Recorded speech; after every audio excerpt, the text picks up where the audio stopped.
Now, smalls, undies, lingerie, whatever you want to call them, knickers, bras, all of those things. They're becoming big business in the UK. The average British woman now spends more on underwear every year even than the French.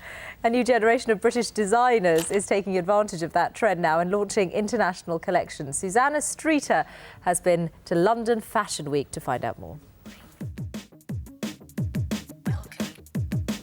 While the outerwear looks for autumn-winter were paraded on the catwalks, the styles women might be wearing underneath were being prepared in a discreet hotel round the corner.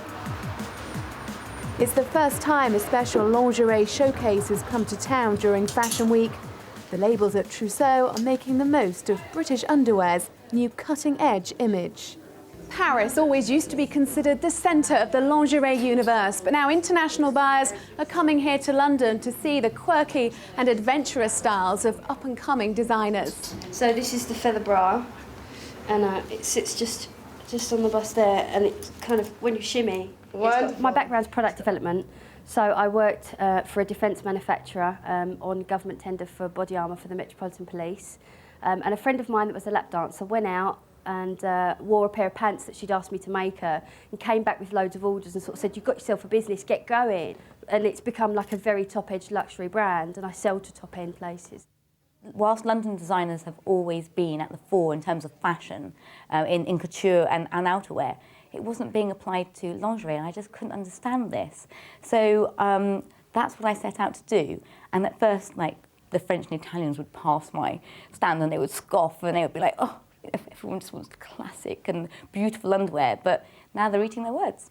There's been a real revolution in sort of, especially in Britain, about how people view sort of sex, and I think with a lot of the opening of all these high-end sex stores and people being a lot more open about that sort of thing, they're also a lot more open about their lingerie. And what they wear, exactly. Yeah. Silk, satin and 30s-inspired loungewear are attracting orders from all over the world. Well, I came to source probably some leading high-end, edgy stuff that we just don't get access to in Australia, so I came all the way for Australia for this particular event, Trousseau. As international sales increase, most production is now going global too. I'm afraid we're not still producing in the UK. We've had to move it all to the Far East, predominantly to Thailand, China and Korea. We were solely produced in the UK, but I'm afraid most of the factories have closed. But the designs are still created in British workshops, and those behind the labels are celebrating their newfound success in the lingerie business. Susanna Streeter, BBC News.